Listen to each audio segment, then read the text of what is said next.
So good afternoon. Welcome to the House and Health Government Operations Committee. The chairman of the committee is Delegate Shane Pendergrass. I am the chair of the Public Health and Minority Health Disparities Subcommittee, and we're meeting now with our members. I know we have had a full day, so thank you so much for making yourself available. We do have a full agenda. And with the bills, we put it in a certain order in there because some of the bills that are on the top are ones that are jointly assigned. So that's the order, not that it's a particular, not my bill, your bill. They're jointly assigned and need to go to the next committee if we were to approve them. Whatever bills we do not get to today, we are going to meet tomorrow to get through the agenda. So please pay attention to the message on the floor, to your emails, and to Richard as well. And I want to thank the advocates that were here the last time and we didn't get to your bills for being patient. So that being said, thank you everyone for being here. We're going to start with the agenda that you have in front of you, which Erin sent to you with all the bills we're going to discuss, and she sent you all the amendments as well. We're going to start with House Bill 6, Maryland Medical Assistance Program Dental Coverage for Adults. Erin, can you describe it? And then the way it works in this committee, I will allow the sponsor, if they're here, to tell us why the bill is so important. And then I open it up to the subcommittee for questions. This is your opportunity to ask the questions, please, and for us to give it consideration. So Erin, go ahead with House Bill 6. Okay. If you look on handwritten page 2 of your packet, the bill has been amended to require, and if you look in lines 25 through 29, requires Medicaid beginning on January 1st, 2023 to provide, subject to the limitations of the state budget and as permitted by federal law, dental services for adults, including diagnostic, preventative, restorative, and periodontal services. And it's for adults whose annual household income is at or below 133% of the federal poverty level.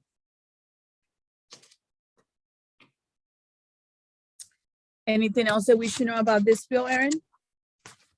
It came in as comprehensive adult dental services, so it has been amended to clearly identify the services that would be required. Okay. And this bill is in the same posture in the Senate to be considered in Senate Finance today. It has been approved by Senate BMT. Okay, and can you tell us regarding the fiscal note? So with these amendments, the estimate for full year general funds in fiscal year 2024 is between 25 and 30 million. Okay. As introduced, that figure was 66.5 million. Beautiful, thank you. And this is a speaker priority, and they have made sure that the monies are there. That being said, Delegate Collison, welcome to our subcommittee.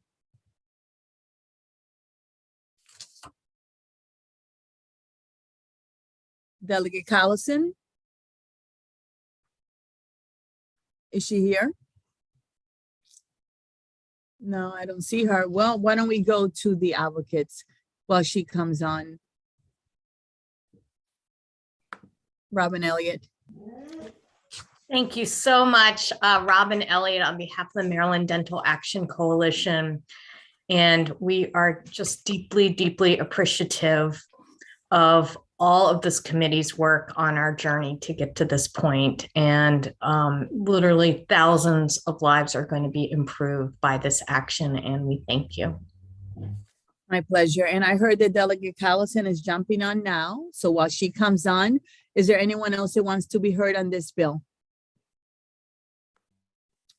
Okay. Let me see, give her a little time for her to come on. And thank you for your patience, everyone. Really appreciate you. Delegate Collison is here. Delegate Collison, Erin described the bill, discussed the fiscal note. Robin Elliott just said a few words. Would you like to be heard?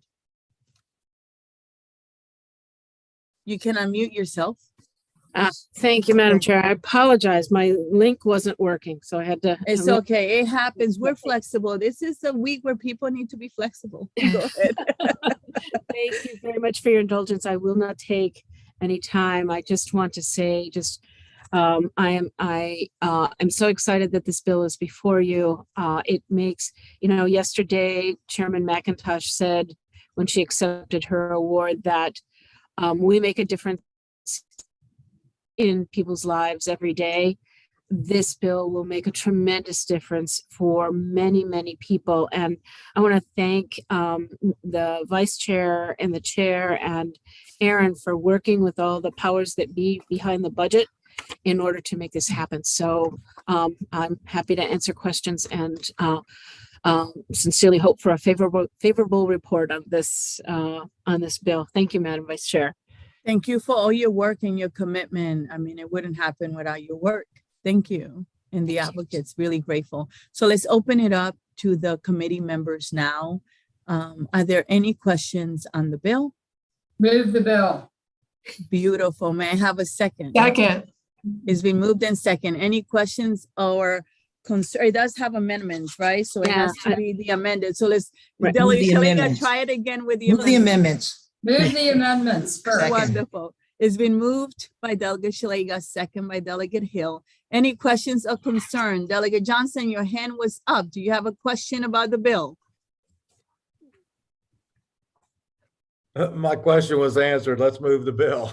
Beautiful, beautiful. Any concerns? Seeing none. All those in favor of the amendment, say aye. Aye. Oppose? None. On the bill as amended, may I have a motion, please? Move the bill as amended. Wonderful. It's been moved in second. Any questions or concerns? Seeing none, all those in favor say aye. Aye. Oppose? None. It's unanimous. Wonderful. Thank you so much, Thank- everyone. Thank Wow, you. this has been many years. Thank you so much. So now we have House Bill 1078, Cannabis Regulation Revisions. Erin, will you tell us what the bill does now, since it's a study? So the reprint of the bill in your packet on pages 4 through 9 reflects the bill as it has passed Senate Finance. If you look on page 7, line 15, this adds a definition of medical cannabis for purposes of the Medical Cannabis Commission, provides that medical cannabis means all parts or of any plant of the genus cannabis, whether or not the plant is growing, including the seeds of the plant, the resin extracted from the plant, and any compound, manufactured product, salt, derivative, mixture, or preparation of the plant, its seeds or resin, including tetrahydrocannabinol and other naturally produced cannabinol derivatives, whether produced directly or indirectly by extraction. Then if you move on to handwritten page 9, after line 12, this would require the Medical Cannabis Commission, in consultation with the Department of Agriculture, to study and make recommendations on the classification and regulation of tetrahydrocannabinols other than Delta-9 tetrahydrocannabinol that are artificially, synthetically derived and manufactured products containing Delta-8 and Delta-10. Delegate Johnson, can you mute yourself, please? Thank you so much. It happens. Don't worry. Requires that on or before January 1st, 2023, the Medical Cannabis Commission to report its findings and recommendations to the Governor and General Assembly, or to the Governor and Senate Finance, Judicial Proceedings Committee, House Judiciary, and House HGO Committee. Okay, so Mr. Tilburg, tell us why we need this bill. Yes, thank you, Madam Chair. Good afternoon, everyone. Will Tilburg here on behalf of the Maryland Medical Cannabis Commission. The commission supports the bill as amended and thanks the sponsor, Madam Chair, for her support on this. Essentially, what is going on here is that the cannabis plant, what you all traditionally think of as the psychoactive part or the high, has come from Delta-9 THC. And in 2018, the federal government legalized hemp and defined hemp as 0.3% Delta-9 THC or less. And so it divided the plant into those that have high Delta-9 THC, which is cannabis and the state medical cannabis, and low THC plants being industrial hemp. The issue that is before the body today is that there are other cannabinoids within the plant, including in industrial hemp, and there are other tetrahydrocannabinoids that are psychoactive that do cause a high. Delta 8, Delta 10, Delta 6A, 10A, THC, O-acetate, all of these produce a high that is the same or similar to Delta 9. And due to the changes in federal law, these products may be lawfully sold in Maryland and other states without age restrictions or any testing requirements. Initially, the bill was broader and was going to restrict these products, but the state right now is undergoing a broader evaluation of the cannabis plant as it looks at adult use.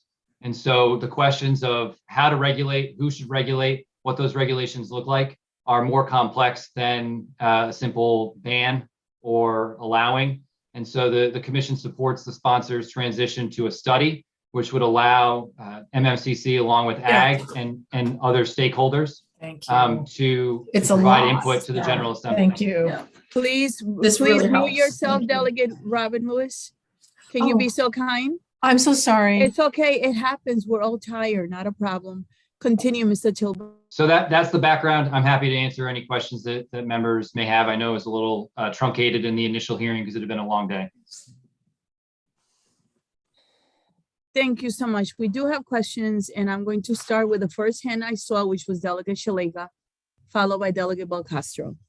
Thank you, Madam Chair. My I've pleasure. invited on this call Barry Pritchard, and I'd like to hear from him.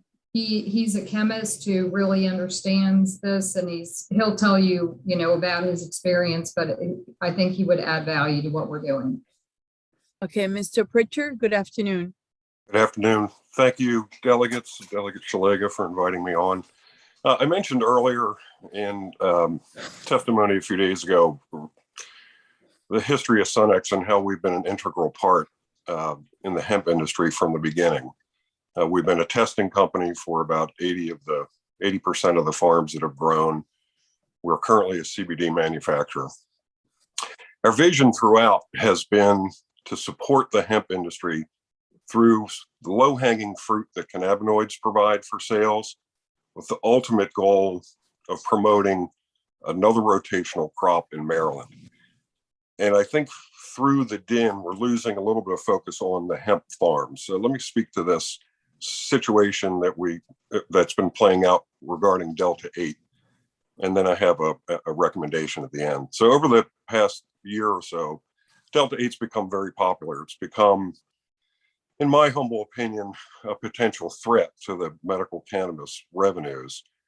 And it seems to me that because of the health crisis, by the way, which there's a real challenge around the products that are being sold, the Delta 8 products that are being sold. We do indeed need testing and more regulation around that.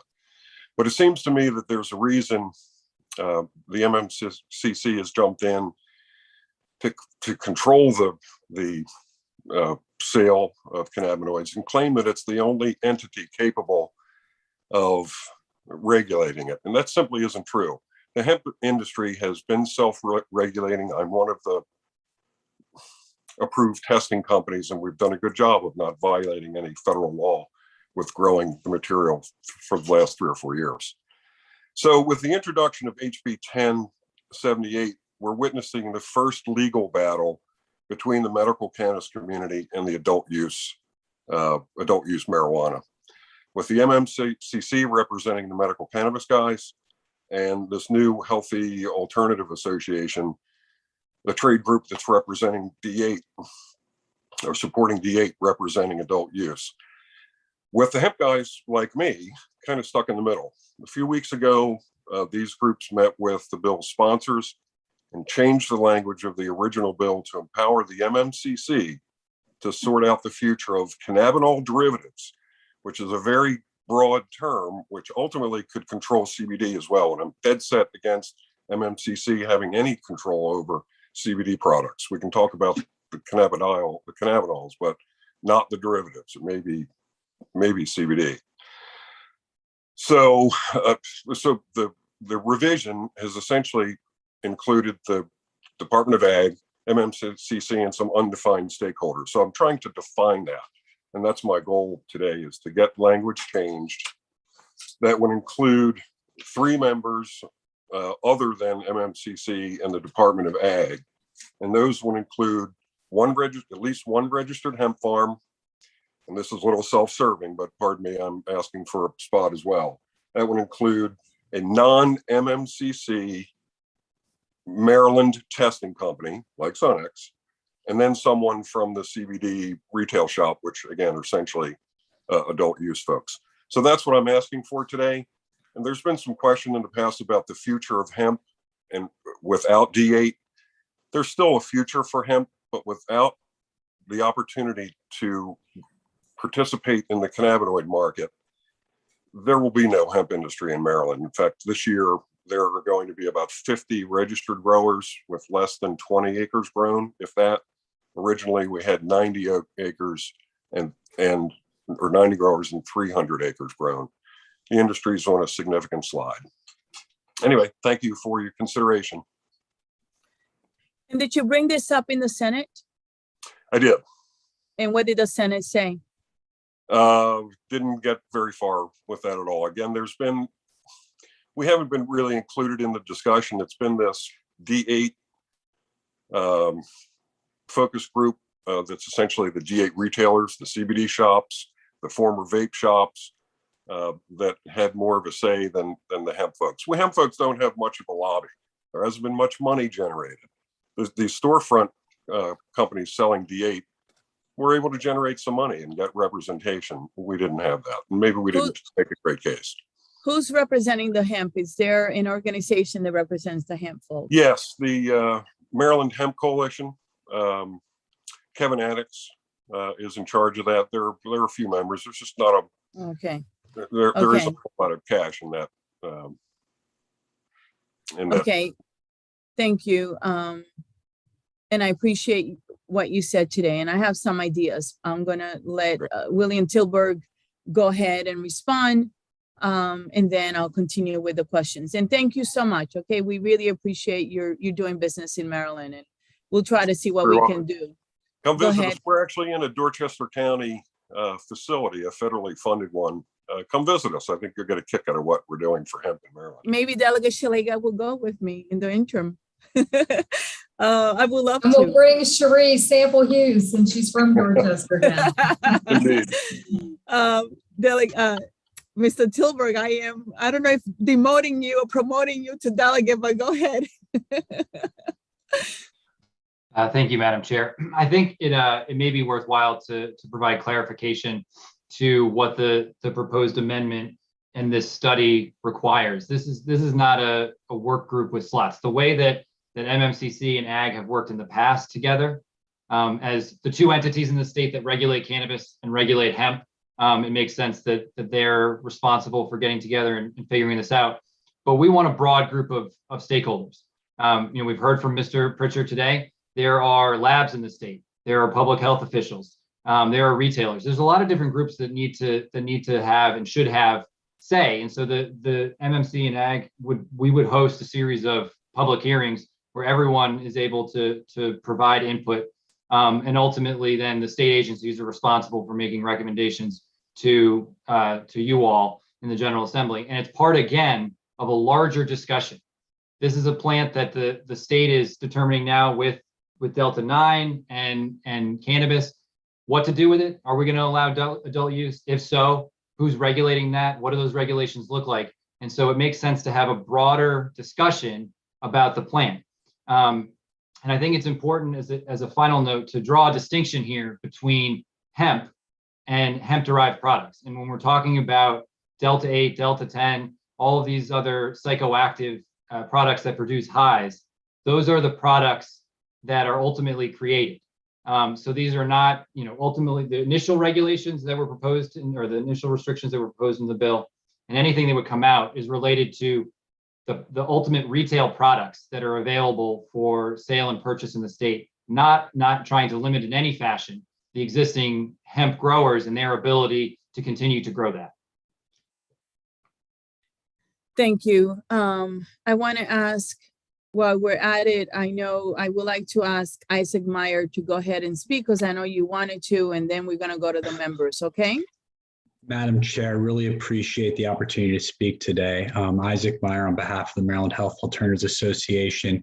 We have a similar amendment to what Mr. Pritchard had shared, just asking for a slot on the study over the summer. That being said, what's more important to me to convey to you today is the fact that our industry is the brick and mortar CBD specialty shops. We already do a lot of testing of products. Many of the stores already age gate, even though the law is silent on that. But what I want you guys to know, and I'm looking forward to conveying to you folks over the summer, is that we look forward to working with the group and with the House and Senate to craft regulations and laws that regulate this industry, because we fully support that. Licensing, age gating, all those items, testing are all very important to this industry. So we would love a position on the work group, but more important thing is conveying that we are looking forward to working with you. Okay, great. Delegate Belcastro.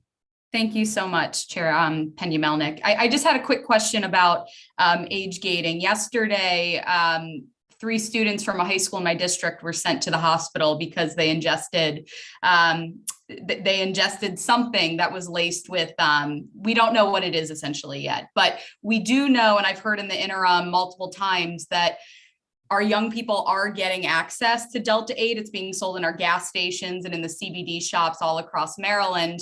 And so I'm concerned if we leave this for another year, that we're going to have more incidents like we saw at the high school in my district. So I'm wondering if we could put age gating in the bill now instead of leaving it for another year. Okay. And I'm adding it to the parking lot. Delegate Steve Johnson. You're muted. Madam Chair, I was going to voice the same concern as Delegate Belcastro. Was wondering if you would be open to an amendment that would age restrict this until we get the study done. Yes. Okay. Any other questions or concerns? Madam Chair, I know I'm not a Yes. delegate, but to the age restriction. Yes. Can you please mute yourself? Okay. Is it Delegate Johnson? There, but hey, hope this all works out. I don't know. Yeah, Confusing as hell. I know it. I'm going to try to jump back in there. Delegate Johnson, and can I see have if you I can- if muted? they'll Can let you me in. mute I waited for yourself? like 10 Can the minutes, host mute them? and they didn't let me in. Thank you. Thank you so much. I'm sorry about that. It happens, Mr. Tilburg, we like to be heard on So that. the age restriction is something that the commission would be happy to work with the subcommittee, the committee sponsor on. There currently is no regulatory body over this, and so when you say, well, you have to be 21, you can put that somewhere, but who actually is in charge of enforcement? For instance, my office has no authority over any business that is not a medical cannabis licensee. So there would need to be some thought as to what the enforcement of that would actually look like if you were contemplating setting an age restriction now. Okay, so this is what I propose because we have a full agenda. I allow everyone to be heard. Delegate Hill. Thank you. I was going to ask Aaron if the age restriction, and it can wait, but if the age restriction at 21 could be put in either under the tobacco or the alcohol parts of the code. Aaron. I wasn't sure of the question. I couldn't hear the whole. So they would like an amendment to this bill. Delegate Belcastro and Delegate Johnson both expressed concerns because it's an issue where young people getting sick, very sick, and ending up in the hospital. If we can amend the bill to put an age restriction, Mr. Tilburg said that will be tough because there's no one right now that is regulating that at the moment. So Delegate Hill asked, is there any way that it can be done under the tobacco or maybe ask CAG? What are your thoughts? I mean, if you don't have an answer, don't worry about it because we're putting you on the spot. Yeah, I'm not comfortable with. Yeah. making that decision right now. Yeah, It's so just this is that's what too I big of a deal. propose. Thank you, Erin. What I propose we do, we're gonna hold the bill till tomorrow. And tomorrow we'll vote on it because it is important, given what's happening. And this is what I am proposing, Erin, if you could put it under my name, an amendment, they will add one person from the Maryland Hemp Coalition regarding Mr. Pritchard's request, only one, and one person from the Maryland Health Alternative Association as well. All right, because the Senate added someone in the Senate, but they didn't add anyone else. So this is what happens when you open it up. And we have to be balanced. I think we have to be fair. So therefore, if you can draft an amendment for me with those two groups, and then if we can ask the AG if they can help out with the language, with the age requirement. Delegate Johnson, do you have a question? Yes, Madam Chair, thank you. Yes. And I was wanting to address only the Delta 8 and Delta 10, not all of hemp products, just products that had included in the ingredients Delta 10 or Delta 8. For the age restriction. Right? Pardon me? For the age restriction, For the Delta age, 10 yes, and Delta yes. 8. Yes, Madam Chairman, for the age Okay. restriction. So Thank you. that Erin can have that. Any other questions or concerns? Because I'm going to move on and we'll revisit it again tomorrow. But tomorrow we'll have the amendment adding someone from the Maryland Hemp Coalition and adding someone from the Maryland Health Alternative Association. Okay, and we'll have an answer regarding the language. Okay, anything else you would like us to know, Mr. Tilburg? No, All right. thank you for your time, Madam Chair. Wonderful. So the bill is held and we'll discuss it tomorrow. Let's move on to House Bill 1127, Public Health State Designated Exchange Health Data Utility. And thank you everyone for coming. Mr. Pritchard and the rest. Thank you. Okay. 1127, Erin, can you tell us what the bill does, please? Thank you. Yes, and there's a reprint of the bill on pages 10 to 14 of your packet. The bill requires the state designated exchange to operate as a health data utility for the state and provide data as allowed by law to individuals and organizations involved in the treatment and care coordination of patients to support public health goals. The bill as amended would require dispensers to provide data to the state designated, to provide data to the state designated exchange. And after dispensing a non-controlled prescription drug, a dispenser must submit prescription information to the state designated exchange. The state designated exchange may not impose any fees or other assessments on dispensers to support the operation of the exchange. And the Maryland Healthcare Commission is required to adopt certain regulations. You'll see in the amendments in your packet on page 10, after line 23, there is a definition that for non-controlled prescription drug. These were amendments that were suggested by by MDH. If you look on to page 11 in lines 6 through 9, this provides that the purposes of the health data utility include the collection, aggregation, and analysis of clinical information, public health data, and health administrative and operations data to assist the department, local health departments, the Maryland Healthcare Commission, and the Health Services Cost Review Commission in the evaluation of public health interventions and health equity. You will see that in lines 15 through 22, it strikes the requirement that MDH, nursing homes, and electronic health networks provide data to the state designated exchange under the bill. And then if you move on to handwritten page 13, there is new language that would establish a consumer advisory committee.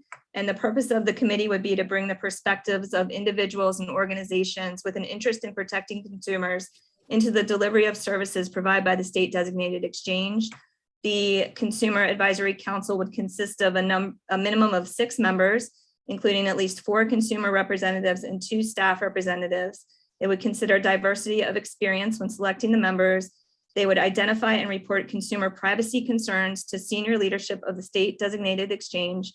advise on efforts to educate consumers on data exchange policies, including options for consumers to opt out of the disclosure of protected health information.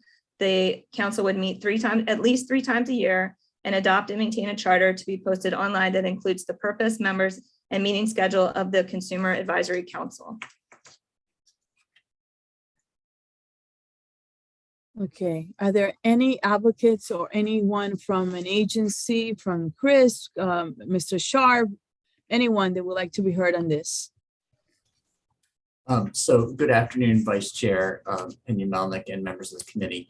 I'm David Sharp with the Maryland Healthcare Commission. I'm here largely to answer any questions that the committee might have, but to also let you know that we support the amendments as mentioned by Aaron. So tell me in plain English, why do we need this bill?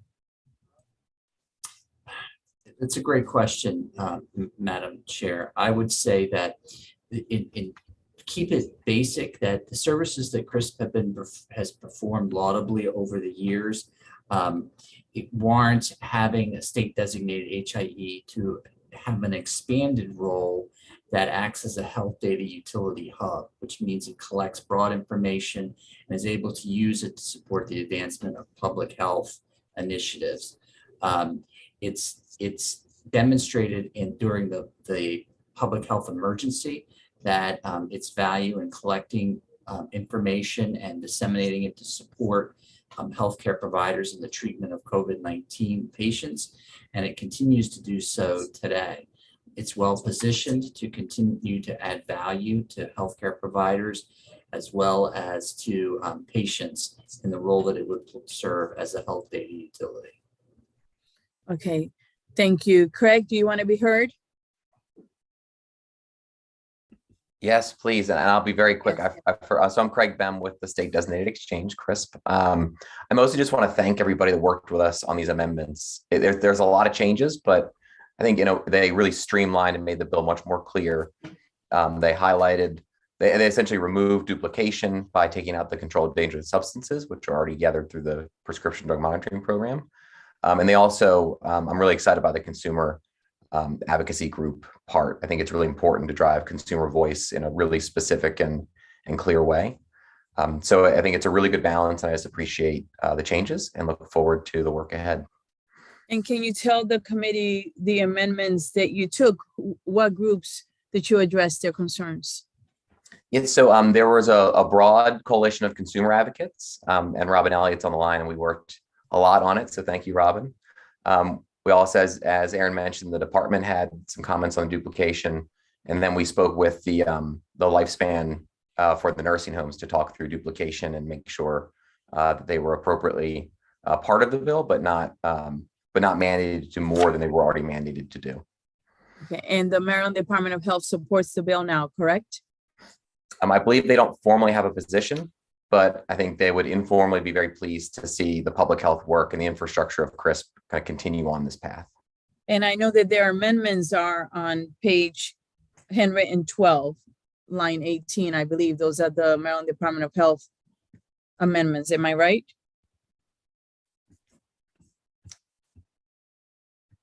I don't believe I have the same page numbers, but they added the language about the non-controlled dangerous substances. Yep, that's it. Okay, thank you. Okay, I have Delegate Hill followed by Delegate Shalega. All right, thank you, Madam Chair. My pleasure. Craig, I think this is for you. I think we were supposed to meet, and I guess you were on my schedule for this morning and whatever, things were busy.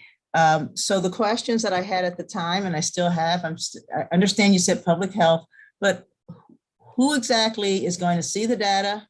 For what purposes? Who at this state will have access to the data as opposed to providers using the data? So who, what, and when are actually going to have access to it? And is that going to be individual data or only aggregate? Yep. So it's going to be parallel, and I'm sorry we didn't have a chance to meet.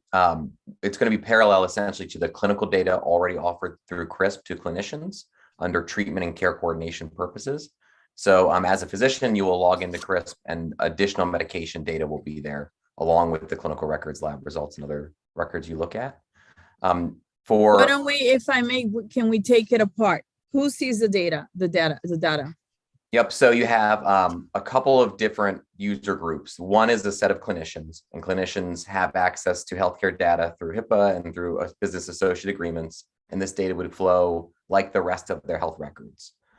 Then And if I can ask before you go further, Sure. so do you have to share your data as a clinician to have access to other clinicians' data, or can you access it to see, but still protect your own data on patients? That's correct. Physicians are not mandated to share any of their data with CRISP except for their patient list so that we can audit accesses to the system to make sure you're only looking at your own patients. So that's the clinical purposes, and that's like the rest of CRISP data. Then for the public health purposes that David Sharp mentioned, the state does not have access to consumer health records unless it is allowed by law, or they have like a special use case, for example, immunization data, which they would gather for public health purposes. And so the vast majority of data that would be used for public health, both by the Maryland Department of Health, but also local health departments, potentially the Healthcare Commission if they had a compelling need, and the Health Services Cost Review Commission would for the most part be aggregate data. So it would be de-identified, cell sizes greater than 10, and it would do things like we could show reports of zip code and dispensing patterns to see if there was equitable access to a specific medication, for example. And I'm sure there are much better public health examples, but that's the type of thing that we envision happening with the data. Who at the state has access to the data? So if it's patient level data, it is the individuals that are credentialed essentially for treatment or care coordination purposes. So for example, the epidemiologists get certain data as they're doing interventions, for certain reportable conditions. But that's the only set of people that have identifiable data for those types of purposes. The other people would be, if there was a broad report that, like I said, showed kind of trends and patterns, that might be more widely dispersed, but would not have any patient records, any individual data. So there's no individual record.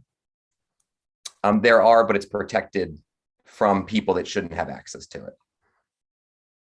It's kind of one of the really neat things about what we do is that we have the individual data for clinicians and the actual providers doing the interventions, and then we can link that up to population data to help policymakers kind of set priorities and understand if things were effective. So it's both actionable for providers, but also kind of help sets policy. Okay. Those were my questions. Thank you, Madam Chair. My pleasure. Delegate Shalega. Thank you. I have a few questions. What can you tell us about the IT security? There's been clearly many breaches, and what can you tell us about that? It keeps me up at night. No, we take IT security very seriously. That's through a number of different methods. We are high trust certified. We meet NIST level 2 access requirements. We are best practices for cyber attacks, monitoring. Our privacy security team is top notch. We have almost doubled our investment in cybersecurity every year for the past probably 5 years. So we take it incredibly seriously and do everything we're supposed to on the technical side. But then also, and if we have time and you'd like, maybe David Sharp has a comment, we also get audits from the state. Those audits are broadly available. Representatives from the Healthcare Commission sit on our privacy committee and our security committee. And so we're very transparent about kind of suspected incidents, what we're doing to mitigate risks, and certainly take expert feedback constantly. Yeah, as you know, the weakest link is the weakest link. And when you have clinicians or potentially, staff of clinicians with access to that information, my good friend, Dr. Hill, would be very secure, but the rule of IT, it's the weakest link that jeopardizes the entire system. So on page 3, which is handwritten 12, after dispensing a non-controlled prescription drug. So this means you want clinicians to record, cholesterol meds, asthma, allergy, blood pressure, like all of the, non-controlled substances onto CRISP? It would actually be the pharmacies, the dispensers, that when they did their electronic record of the dispense process, there are standards that would push that information to CRISP, just like they're already doing for the controlled dangerous substances. Another question of IT security for me on that, when I find it's even more broadly used. And so clearly they're on page 3, handwritten 12, going to the bottom. It talks about, quote, line 30, conducting case investigations. So clearly there's de-identified information if you're doing case investigations.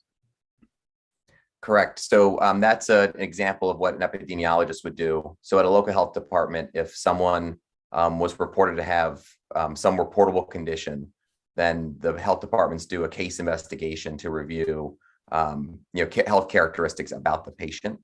And they already have access to CRISP for that purpose. This would just supplement the data as if we got any other data source. And lastly, thank you, Madam Chair, for indulging me with this many questions, but where is the patient opt out of all of this? Yeah, it's a really important question. So every organization that participates with CRISP is required to update their notice of privacy practices, which indicates the patient's rights and how the data will be used. And then through that process, the CRISP phone number, website, fax number is all listed. So patients essentially are informed of opt-out through their clinicians. And we're actually pushing really hard to do more consent tools to drive better workflows so clinicians could opt patients out. And so that's part of the reason why I'm excited about the Consumer Advisory Group. This is a very complicated landscape. And so the more patients understand what's appropriate, what's available, and what they can choose or choose not to have done, I think the better off we all are. Yeah, would you consider an opt-in? I think that would, I'm not even sure, how do I opt out? Like, is it complicated? It is not. If you go to crisphealth.org, there's a patient section and an opt-out form, or you can call. I think it's a straightforward opt-out process. The problem is not enough patients probably know about the opt-out process because, like I said, it's such a complicated landscape. So I do think we could do more there. As far as opt-in versus opt-out, and again, David might have some additional comments because he lived through this and has the bruises, but probably about 15 years ago, as kind of technology was able to exchange records at scale, a lot of states debated whether they should have an opt-in or opt-out model. And the decision by most states, including Maryland, was that giving patients their ability to opt out was essential. But if you have an opt-in, it limits what clinicians are able to do with the data and essentially makes the health information exchange much less useful. Thank you. Delegate Hill. Thank you. I'm sorry. You answered Delegate Shalega's question, Riz, when on the opt-out. You said through the provider, the patient updates their permissions. But I want to be clear, the patient is what, then instructed by the provider is what you're saying, where to go to opt out individually, or the provider has to go and select that 1 out of 20 patients? What exactly has to happen? So today, all the providers in their notice of privacy practices say that they share their data with CRISP as part of our participation agreement and regulatory requirements, actually. So it's a disclosure at that point. And yes, and so patients can choose by themselves to then opt out. That's how it's done today. We're pushing, and in the next probably 6 months, we'll have a physician view to help do more consent, which is primarily to opt into substance use disorder and behavioral health data sharing, but could also allow a provider to opt a patient out if the provider wanted to. So what I'm saying, so what you're saying is the provider would have to do it, or the patient could do it on, in other words, are you giving the provider more work to do, that they then have to find the time to go on and count however many patients they've got to take out? No, we're trying to give the physicians essentially an option. If they want to have a conversation with their patient about data sharing, then they would have the tools to enable more or less data sharing. But there's no requirement for physicians to engage in that way. It's just like anything else you can prioritize, and we're just trying to make it more useful. 11:27. Yeah, 1 minute. Yes, Delegate Shalega.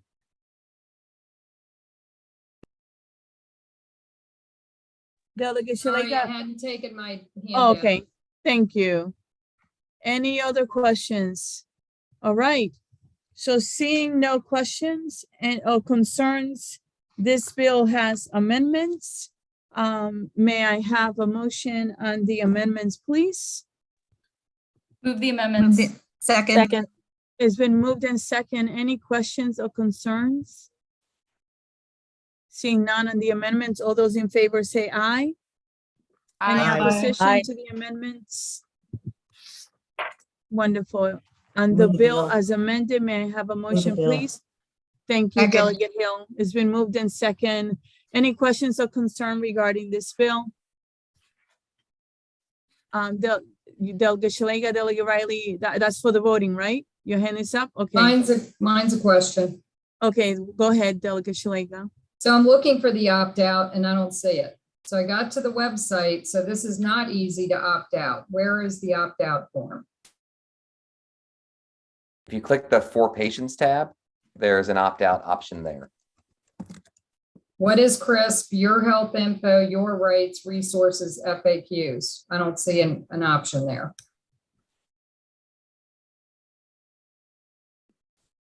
I'm sorry, I'm also going there.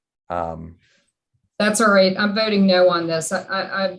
This is way too much, Big Brother. And please share with all of us how we opt out of this. It should be easier than that. Craig, while we take the vote, can you find it, please? I know that all the states do opt out, is my understanding from Mr. Sharp. There are no states in the US that does opt in, because then it would be very difficult for the clinicians to be able to access the records. So if we did it, we would be the only one and it wouldn't work. And I know I asked that question before, but while I take the vote, or if I'm on another bill, will you please find it? Yeah, and I'm Okay. sorry, I found it under your rights. It describes what rights you have. And then there are a couple links to click an online form to opt out. And then there's a section below that that says, can I opt out? Then we have links to opt out. Okay, Delegate Shalega? You My found it? hand's down. I'll be doing Okay. that after we vote. Okay, thank you. Delegate Riley, did you have a question? Okay, great. All right, on the bill as amended, it's been moved in second. All those in favor say aye. Aye. Any opposition, will you please raise your hand? I have Delegate Shalega, Delegate Chisholm, Delegate Riley. I don't see anyone else. Thank you so much for your questions, delegates. I appreciate it. We have next public House Bill 1222. Public Health Baltimore City Behavioral Health Crisis Incident Review Team. Aaron. There's a reprint of this bill on pages 15 through 20 of your packet. There's also a letter on page 21 from the Baltimore City delegation supporting the bill. This bill would establish the Baltimore City Behavioral Health Crisis Incident Review Team in Baltimore City to review behavioral health crisis incidents involving law enforcement in Baltimore City, identify root causes and patterns within and across public systems that result in behavioral health crisis involving law enforcement, provide recommendations based on identified factors that contribute to behavioral health crisis involving law enforcement for quality and performance improvement, facilitate coordination and collaboration among entities involved in the behavioral health and law enforcement systems, and assist in the implementation of procedural, logistical, and clinical changes to minimize the need for law enforcement involvement in behavioral health crises. The bill also establishes provisions governing review team membership, access to and disclosure of specified information and meetings. If you look in your packet, there is an amendment on handwritten page 16. The bill is introduced, specified that the president of the Behavioral Health System Baltimore or the president's designee would serve on the review team established on the bill. It just strikes the specific reference to Behavioral Health System Baltimore and replaces it with the local Behavioral Health Authority for Baltimore City.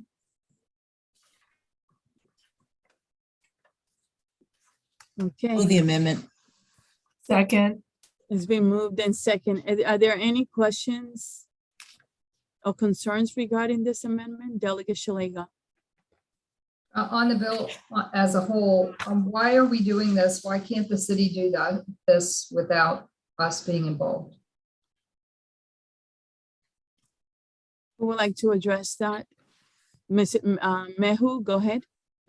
Hi, good afternoon, Chair, members of the committee. So this bill is necessary because the local behavioral health authority, in this case, Behavioral Health Systems Baltimore for Baltimore City, does handle state data. So in order for us to share that information, we need these bills. This is very similar to the overdose fatality review teams or maternal health review teams. It just enables the necessary data sharing for the city entities, public safety, as well as the Behavioral Health Authority to share information regarding behavioral health crisis incidents. Thank you. Any other questions? Seeing none on the amendment, all those in favor say aye. Aye. Any opposition? None on the bill as amended. Move the bill as amended. Second, Second. it's been moved in second. Any questions or concerns? Seeing none, all those in favor say aye. Aye. Aye. Any opposed? Seeing none, the bill passes unanimous. Thank you. Now we're on to House Bill 109. Erin. So you have seen this bill before. It was voted favorably by the subcommittee, but then there were some issues. There were a few constitutional issues actually with giving the LPC some authority in this bill. And then also there was the advisory council that's already established in law, and MDH had some issues. So the amendments before you reflect some consensus amendments between MDH and the sponsor, and also get rid of the constitutional issue that was in the first set of amendments regarding the LPC's authority. So if you look in the bill on handwritten page 25, it's starting on line 4, the bill now provides that subject to the approval of the Secretary of Health and the advisory council, and the advisory council that they are referring to is the State Advisory Council on Hereditary and Congenital Disorders. They would have to screen, it requires the department to screen for each core condition that's listed in the U.S. Department of Health and Human Services recommended uniform screening panel. Then on or after January 1st, 2023, MDH and the advisory council would determine whether to approve the inclusion of a condition in the system for newborn screening within 1 year after the addition of the condition to the recommended uniform screening panel. If they do not include the core condition, they are required to, within 1 year after the addition of the condition to the recommended uniform screening panel, to publicly post and submit to the General Assembly a report that includes the Secretary's justification for not approving the inclusion and the final vote of the advisory council regarding the inclusion of the condition. And each year after that initial disapproval, the advisory council is required to review the medical literature published on the condition since the initial evaluation and determine whether substantive updates have occurred that would merit formal reevaluation of the inclusion of the condition. And if the advisory council upholds its disapproval of the condition, publicly publish and submit to the General Assembly a report on the reason for the disapproval. Then it provides that if the Secretary and the Advisory Council approve the inclusion of a condition in the system for newborn screening, that within 1 year after the date of the approval, the department must, if testing for the condition can be implemented without the procurement of a specialized testing equipment, implement testing for the condition, or if the implementation of testing requires the procurement of specialized testing equipment, sign a final procurement contract with a vendor for all equipment necessary to implement testing. Is Delegate Shetty here? Okay, Delegate Shetty, why don't you address us? Thank you. Thank you, Subcommittee, for reconsideration of this bill. After the subcommittee adopted our last amendments, but before the full committee vote, we heard from the State Attorney General that the way that we had structured the potential extension of the deadline through the Legislative Policy Committee was outside of the bounds of their authority. And so we went back to all of the stakeholders, including the council per the direction of Delegate Karen Lewis Young.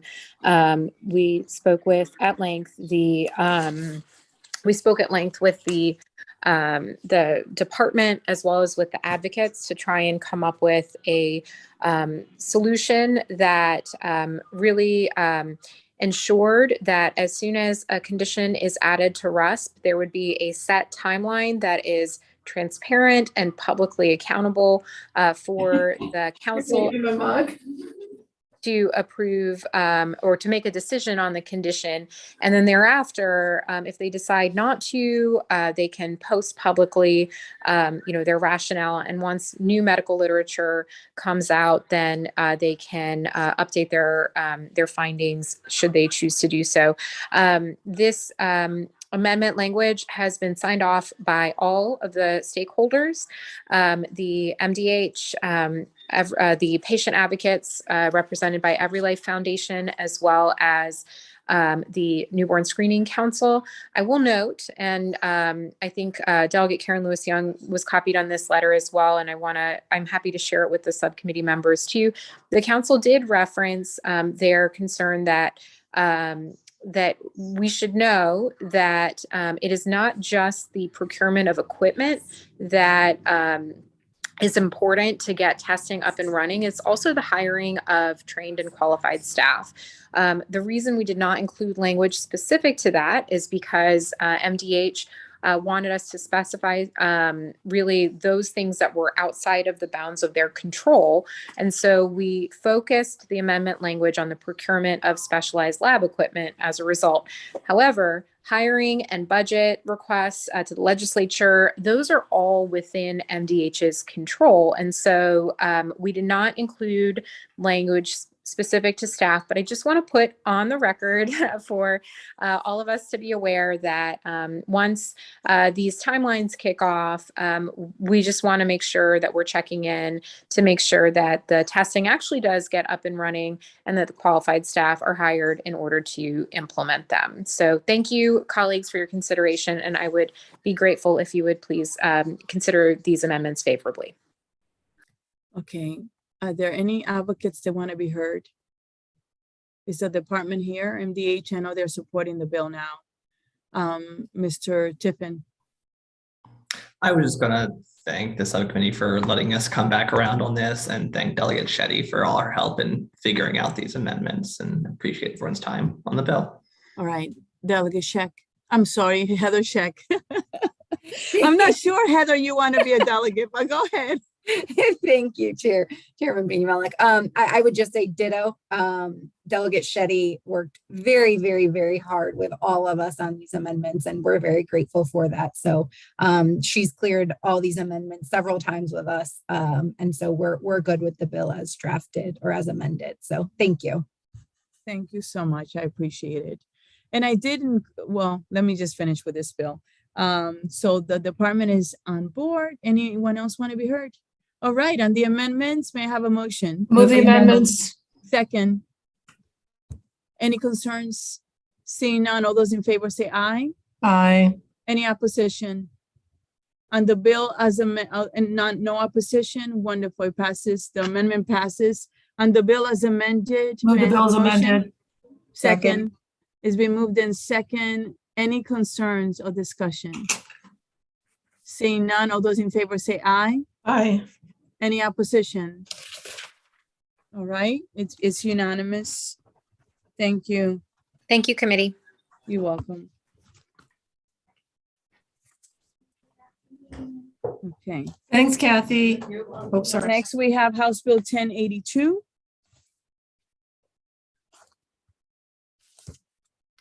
Erin?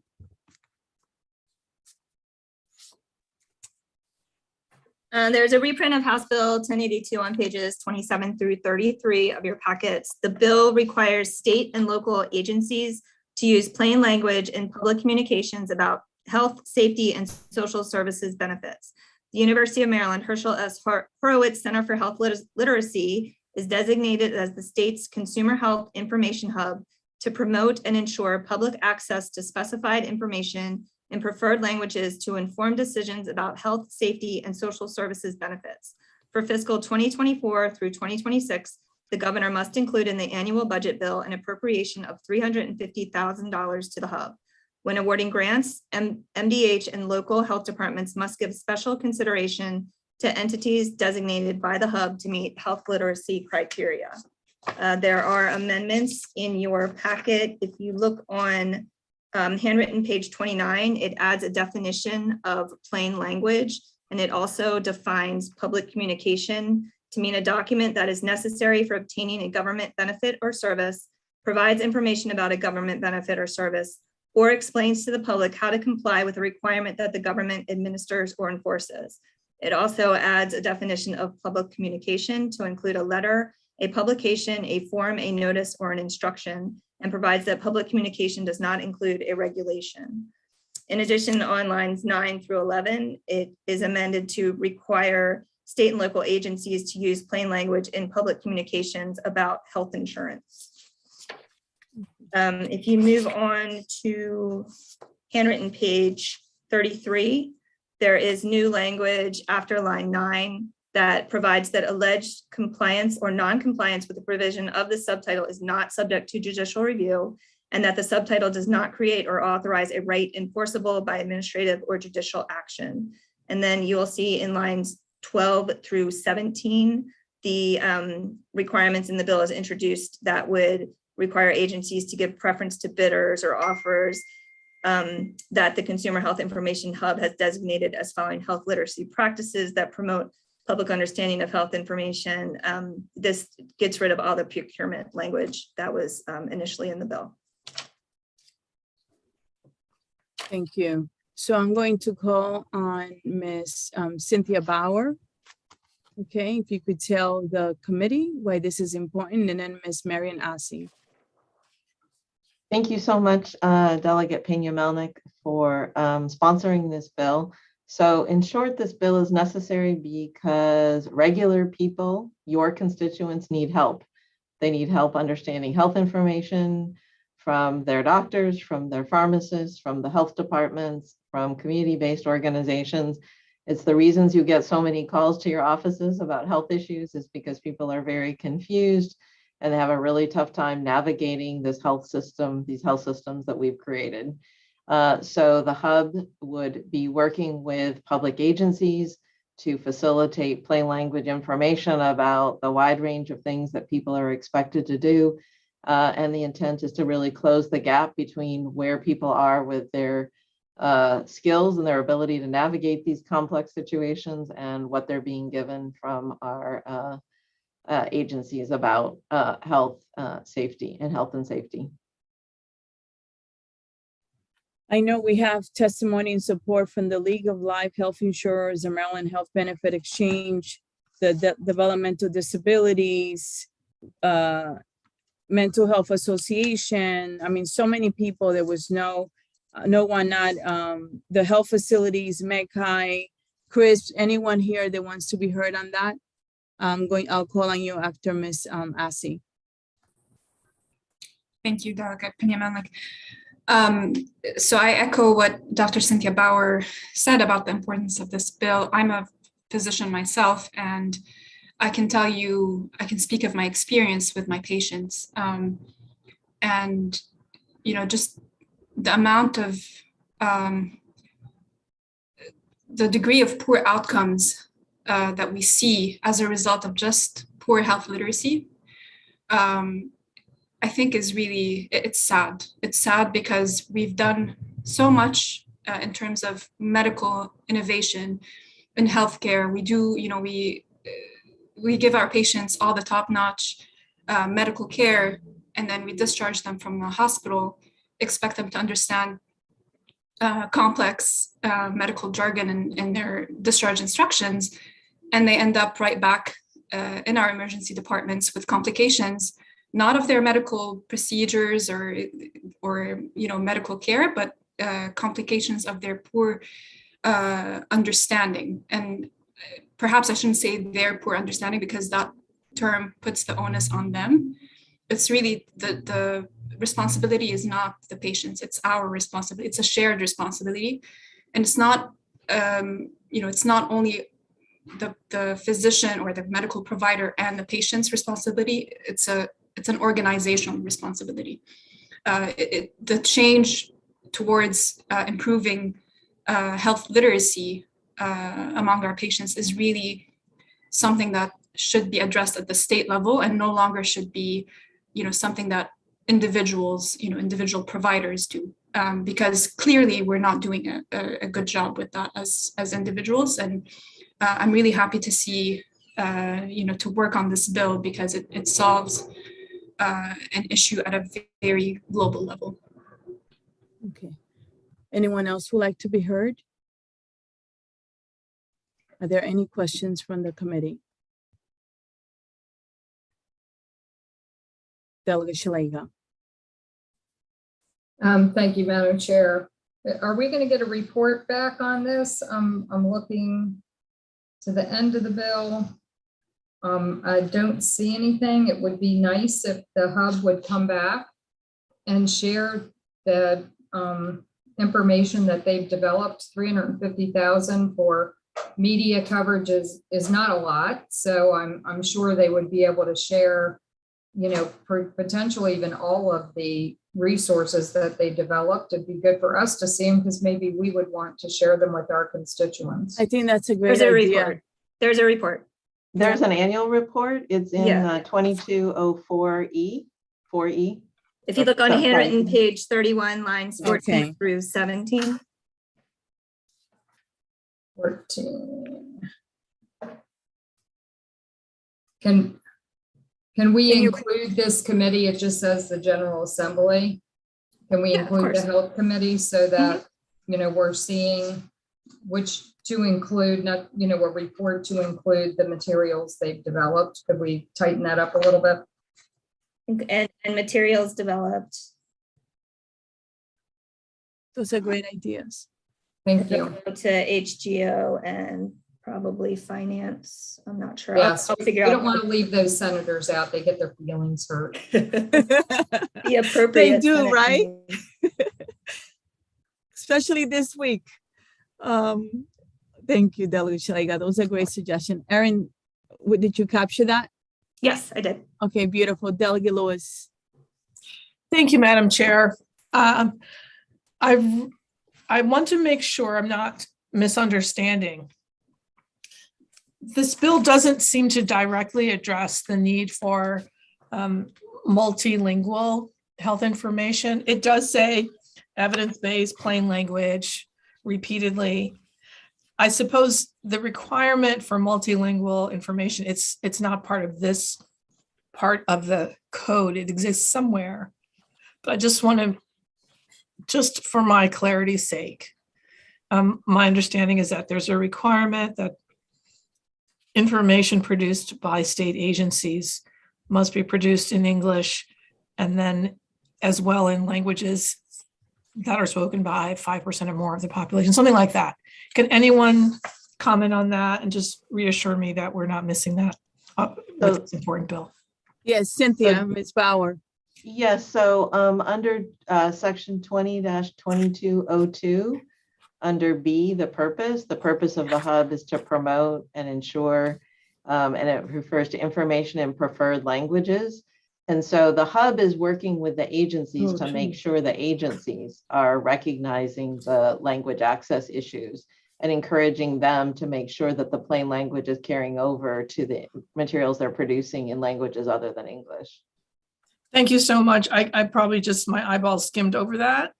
Sure, no problem. Thank you so much. But very important, a very important issue to make sure that this is happening in the preferred languages of the people who need the information. Thank you so much. Thank you, Madam Chair. My pleasure. Delegate Riley. Thank you, Madam Chair. Yes, Ms. Bauer, do we know how many preferred languages that would be that we would have to provide it in? So that's a good question. I don't know if there's a state regulation about that. I know at the federal level, there usually is like a 10% threshold. There's a state law. This has a certain percentage as well. I think it's 3%. So that would be on the agency then, I guess, to make that determination. Is that right, Delegate Pena-Melnick? Yeah, the state, there's a law in the state and agencies follow that.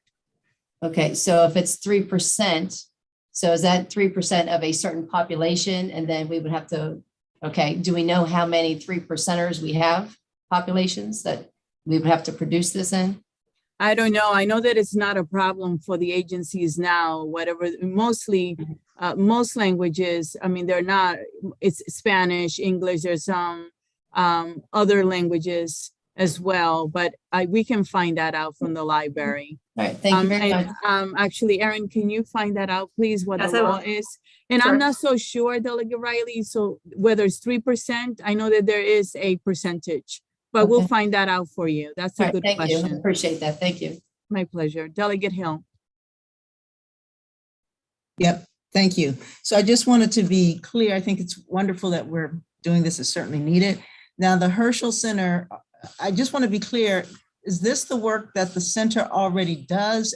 And by designating it the official hub, where, what are we, I mean, the Herschel Horowitz Center already does. And by designating it the official hub, we are asking them to weigh in a different way on state doc. I mean, what exactly we're doing if this is work they already do? Thank you for that question. We don't do many of the things that are outlined here. So for example, working with public agencies on their guidelines, right? That's not something that we do now. You know, if we get invited, you know, to give a talk or maybe do a workshop on plain language, but it's not done in a systematic way in terms of being in an advisory capacity. And because we are, you know, part of the University of Maryland, we're also part of the state of Maryland. So it basically elevates us and kind of allows us to work with state and local agencies in a different relationship. But certainly if people invite us to do it now, we might do it in a one-off kind of way, but not in the sort of systematic, structured way that it's outlined here. Okay, thank you. And so then the follow-up is, and I just have the reprint, so it doesn't have the whole bill, it just has the amended parts. So we are now, is part of the bill to now require, as we should, that state agencies utilize the hub, or are we just creating the hub and leaving it up to those agencies to decide if they want to use it? So the requirement is in relation to the plain language. So it's a parallel to what happens at the federal level with the executive branch agencies. So there's a Plain Writing Act of 2010 that affects the federal executive branch agencies. So it's the plain language requirement is with the agencies, and then the hub is being elevated to be a resource so that they can help meet that requirement. Okay, so they already have, we don't have to put statute in requiring that they use plain language. You're saying all the have. Well, not at the state level. So that would be a change at the state level. Okay, all right, thank you. Sure. Delegate Lewis, you have another question? Your hand is up. Forgive me, I'll lower my hand. Thank you. It's okay, not a problem. Any other questions regarding the amendments that took out the procurement out? All right, seeing none on the amendments, may I have a motion? Move the amendments. Second. It's been moved in second. Any questions regarding the amendments? All those in favor say aye. Aye. Aye. Any opposition? Seeing none on the bill as amended. Move the bills amended. May I have a second? It's been moved in second. Any questions or concerns? Seeing none, all those in favor say aye. Aye. Aye. Any opposed? I see Delegate Chosen and Delegate Riley. Thank you. The bill passes. Next, we have House Bill 746, Maryland Medical Assistance Program, Gender Affirming Treatment, Trans Health Equity Act of 2022. Erin, can you tell us what the bill does? And I know we actually requested an Attorney General letter. Delegate Shalega, did you get the letter? I did not. I emailed it to your laptop yesterday. Oh, I don't use my laptop. Let me go look on there. I use Okay. my laptop. I just don't use that email. All right, thanks. Thank you. And I'll give you a few minutes to read it, Delegate Shalega, while Erin describes the bill, okay? Thank you. Erin? The bill requires Medicaid beginning January 1st, 2023 to provide coverage for gender affirming treatment in a non-discriminatory manner. By December 1st each year, beginning in 2023, each Medicaid managed care organization must submit a specified report to MDH. And by January 1st of each year, beginning in 2024, MDH must compile an annual report on geographic access to gender affirming treatment across the state. This bill was discussed on Monday in this subcommittee. There was a request for an attorney general opinion by Delegate Delegate Kaiser requested the opinion. We did receive a response to that. And then also there was a request for data and studies on the effect of gender affirming treatment on lessening suicides among individuals seeking such treatment. And that data was provided to the members of the subcommittee as well. So it was discussed and held at the last subcommittee meeting for purposes of getting that information. I didn't share the, Madam Chair, I didn't share the. Can I stop just 1 second, Oh, Delegate sure. Belcastro? I see your hand up. Is this regarding something else? I'm happy to wait until the bill is discussed. Okay. Go ahead, Delegate Kaiser. I apologize, Madam Chair. I just want to read the key paragraph at the bottom of the page. It is my view that this language is completely clear and that the bill only requires the program to provide gender affirming treatment to people because of, related to, or consistent with their gender identity, and only if it is deemed medically necessary and prescribed in accordance with current clinical standards of care.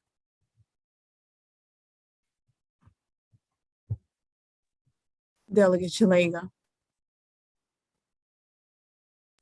Were you able to As a confirm? non-lawyer reading this bill, the letter quickly, it seems to me like it says that yes, a woman under the scenario I mentioned would indeed be eligible. Is that right, Delegate Kaiser? No, that's not how I read it at all. And I'm glad to have you take a closer read while maybe the others have some questions. Actually, it does, in my view, the bill does not discriminate against women. So I guess I just got to the first paragraph. Maybe you should share it with everybody so they can all see it. I think it's important. I can do that right now, but the paragraph that I read was just saying that it's only for those needing gender affirming treatment, but I will share it right now.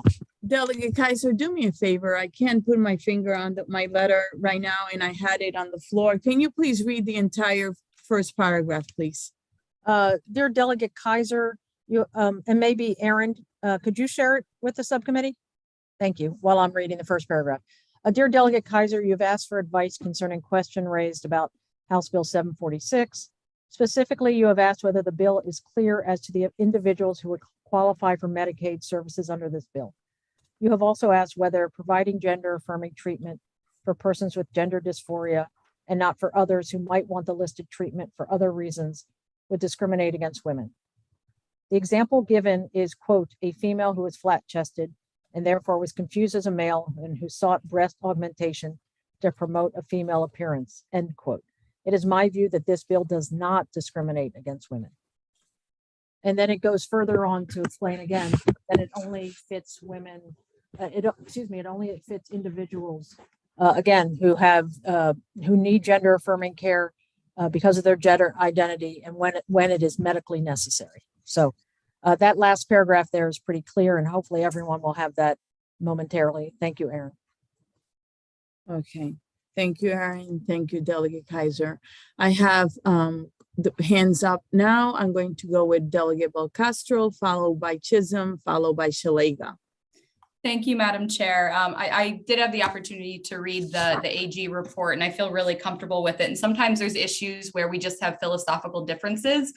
So my hope is that we could just move the bill now. Okay. We're going to continue discussing it, and we'll get there. Delegate Chisholm. Thank you, Madam Chair. Can somebody please resend the results of the study you just mentioned?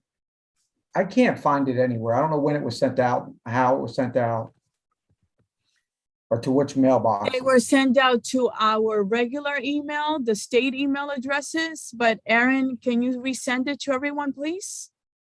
And I'm so sorry, I'm giving you so much work. Thank you So Delegate Chisholm, you should be getting it momentarily, okay? But we can have someone discuss what's in there while you get it. Who would that be? Would that be Margot Quinlan? Or who was the person that sent them? Or was it Lee? I'm not sure if it Blinder? was Sam or Lee who It was actually sent that Sam who information. sent it. It was Sam, right? Sam, am I right? You're correct. Okay. Yeah, so I sent over a series of different studies. And so, well, first I sent over the medical standards of care by the World Professional Association for Transgender Health in a peer-reviewed article. So you should have that. I also sent information about the version that will be published at some point, hopefully in the near future. We're not sure exactly when. And then I sent a series of studies that verify that this care improves health outcomes for transgender people. And so some of the studies showed statistics such as there's a 73% drop in suicidal ideation after receiving gender affirming treatment. There's a 60% drop in depression. There's a reduction in the rates of HIV transmission. There's a reduction in rates of drug use and overdose. And you see that consistently in study after study that there are improved health outcomes. And so I hope you're able to be able to take a look through them, because they're frankly very persuasive in showing that this care is effective and will reduce costs for Maryland. 1 minute.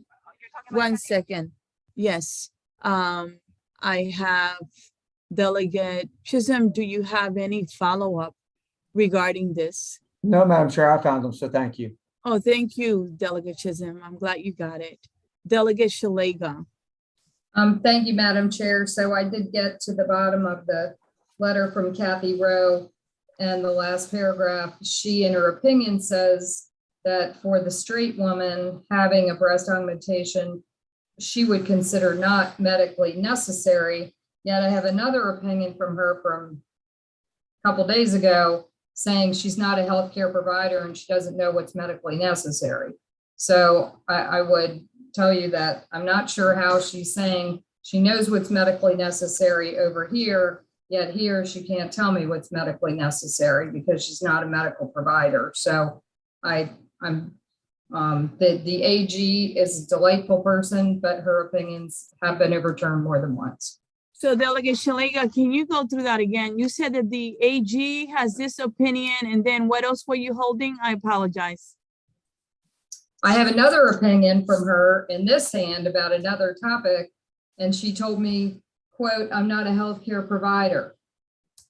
And so she was not going to opine on medically necessary things because she doesn't know about it, yet over here, she does know about it. So I'm a little confused about whether the AG is able to render a medically necessary decision or not.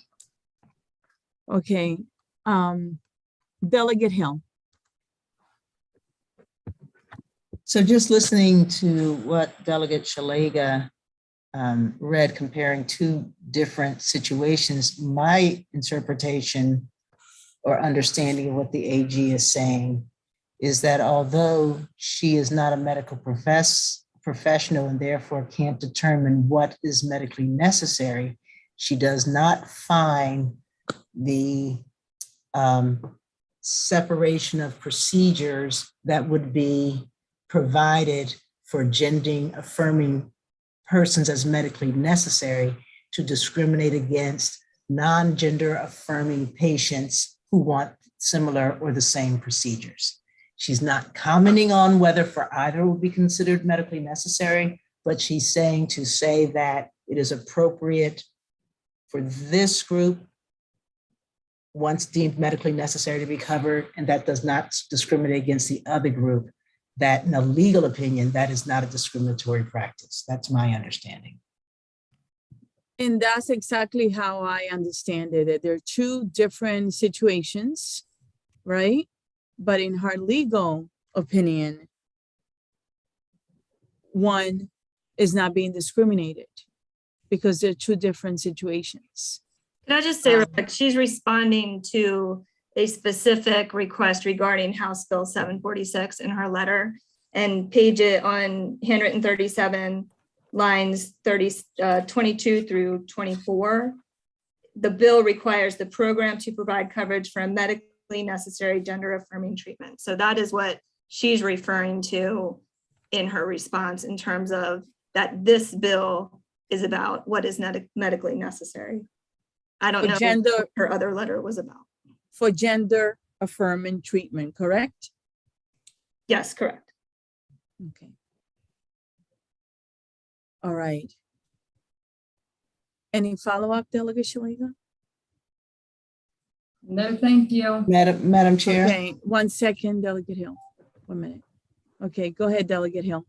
All right, I was going to say that, and I haven't thought this through, but perhaps in understanding it may be analogous to the fact that we cover certain fertility services for people who can document after a period of time that they are infertile, but we would not cover those same services for people who don't document that they're infertile. That would not be discriminating against people who are fertile. It's just saying that we're creating a classification and saying that, you know, if this is your situation, you are diagnosed as infertile, we will cover in vitro fertilization. If you are otherwise fertile and you just think this is a better way for you to do it, you don't have a partner and you'd like to go through this mechanism, but you're otherwise fertile, we're not going to cover that. That's not discriminatory. That's making a distinction based on a medical diagnosis. I'm so glad you're a doctor. Thank you.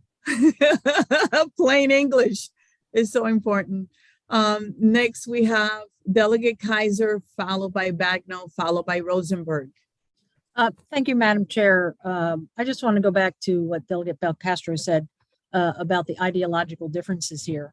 And I would point out that, you know, Delegate Shalika did ask for this Attorney General's opinion. And as soon as I got the answer yesterday, I forwarded it to the two of your delegate emails. I didn't know that Delegate Shalika doesn't use hers. And that's what I use when contacting colleagues. But you're saying, Delegate Shalika, that you have an alternate opinion that says something opposite. And I would love for you to share that, I guess, with myself and maybe other members as well, because I shared with you as soon as I got mine. And it is not, it is pretty certain in what it's saying. Thank you. And I didn't mean that. It was the opinion I got was on a different bill. So no, I understood that it was related but, to this. And of course you would have no way to know. I rarely check my laptop email address. So, you know, I got it and we're good.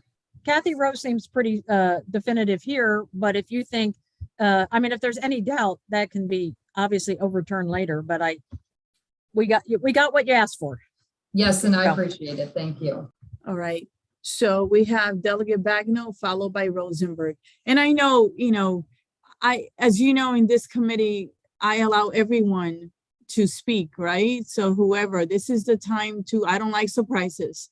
So I like to give people an opportunity, and that's why I held it. We asked for what's given. I really like to run my subcommittee that way, and we'll get to a vote up or down, right? But I like people to feel that they're heard, regardless of different opinions. So I'm saying that to say, just be patient with me, because I just want people to be heard. Delegate Bagnall. Thank you, Madam Chair. And I think this is a question for Aaron. But just to confirm, there is a trigger mechanism within the bill. It's contained in the bill that there's a diagnosis that the gender affirming surgery is deemed medically necessary. That's contained within the bill. Is that correct? So that's one of the bill, and I just read it. Yes. Thank you. So that's one of the safeguards within this bill. Thank you very much. Yes, my pleasure. Delegate Rosenberg.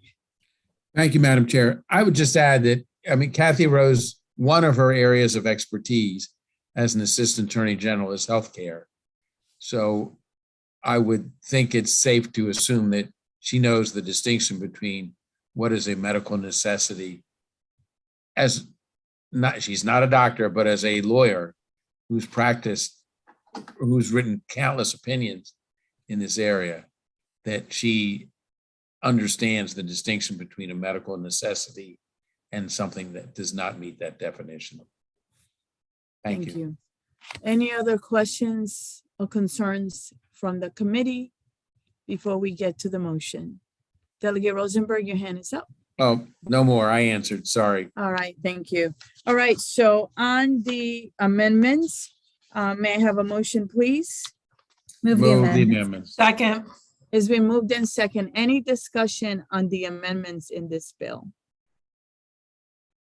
Seeing none. All those in favor say aye. Aye. Any opposition on the amendments? Seeing none. On the bill as amended, may I have a Move motion? the bill as please? amended. May I have a second? It's been moved in second. On the bill as amended, any discussion or concerns besides philosophical differences? Seeing none, all those in favor say aye. Aye. Any opposed? Will you be so kind and raise your hand so that we can get it? So that's Chisholm, Shalega, and Riley, okay? All right, thank you. And we're going to go now. We have to quit soon. We were only supposed to go to 5:30 because we have to vote. But we're gonna do one more bill, and I know we're gonna do two more bills. We're gonna stop at 900. I know 1020, and I apologize, 699, 1188, and 1370. We'll do it tomorrow. I know that we have amendments for 1020, so that bill, we're gonna be voting that bill on that bill tomorrow, okay? For Alicia and the other ones, your time is not wasted because while we held it, we've been working on it. The first call I made this morning was to the Department of Health regarding this bill, okay? And I spoke to the amazing sponsor. So we're gonna be working on it, okay? So that I don't hold you here, 1020, 699, 1188, and 1370. We will see you tomorrow, okay? I promise you we'll get it out, okay? Let's do House Bill 761, and the last bill that we'll do is 900, 761. You were just gonna update the committee. Oh, yes, I'm Hannah? sorry. So for 761, that's Delegate Krebs, the Health Department bill. We held a meeting, 2 weeks ago. And we basically, neither she or I could attend, but the health officers and my staff was there. So there was a memo put together and we sent it to Delegate Krebs. We had a meeting last night, the Chairman Pendergrass, Delegate Krebs, myself, and Abdi, who was the four-year medical student, the staffer. And we discussed the bill. And what we're gonna do is the following, is basically the health officers have agreed that they will post by May 1st, all 24 of them, their appeal process, because they said they have one. In addition, they're going to talk to the Department of Health about creating an ombudsman position that will deal with a lot of these issues. So Abdi, although we told him not to do it last night because he has finals, he did the letter right away. He sent it to all of us and we have the letter.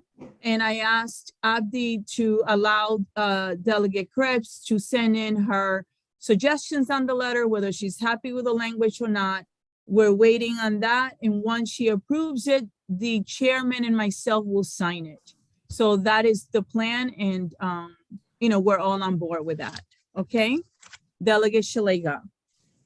Thank you for working on that. I know it's important to Delegate Krebs, and it is. Just a little update. Her little baby grandson, who's just a few days old, is at Hopkins. So she rushed over there, and then her mom ended up in an ambulance on the way to the hospital. So she had to rush up to Carroll County. So you know how hardworking Delegate Krebs is. I'm sure she will respond to this as soon as she can, but just keep her in your prayers. It's a tough day for Delegate Krebs. Yeah, I said a prayer for little Calvin. That's his name. So I said a prayer for him last night and I said a prayer for him this morning. So I will continue to pray for him. And we did go the extra mile because I know this is important to her. So thank you so much for saying that. But I just wanted to let you know that we took care of it for her. And thank you so much for saying that. And if you all can pray, the prayers work.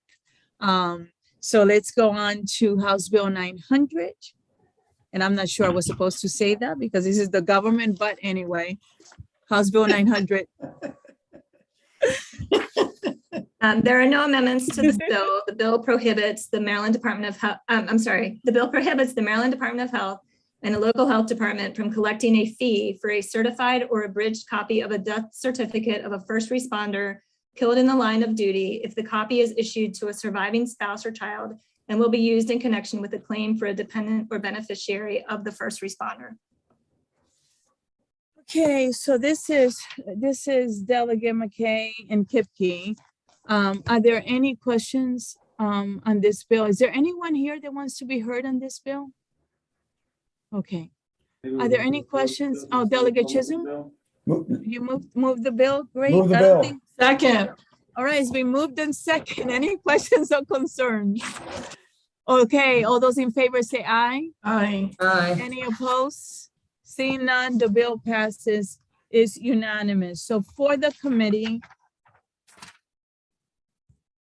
for tomorrow, we have House Bill 1020, and we're gonna start with 1020, Delegate Lewis Young. We have House Bill 699, 1188, and 1370. And if anything else is added, I'm not sure, but for now, we have those 4 bills. We will meet tomorrow and vote on them. I want to thank you for your. 1078 will be back. 1078 will be back as well. 1353? Oh, no, sorry. And did we do 761? I'm sorry. I may have The missed one it. that she discussed about the. I discussed it. This Oh, is okay. Delegate Delegate Cresco. Krebs. We did that. Okay. In any event, thank you for being patient. I know we're all tired. So I thank you for doing that. We're going to be voting, so please. Can we just come stick back after with- voting and finish all these bills tonight? No, I think Aaron, Ooh. I live an I hour. deferred to council. Erin is tired and she has, you know how everyone is asking her and calling her about amendments? She needs to work on that and she lives far away. She has to also drive. So we're gonna do those other 4 bills tomorrow, okay? And tonight we're going to vote, okay? Because we went 10 minutes past. All right, thank you. Delegate Lewis Young.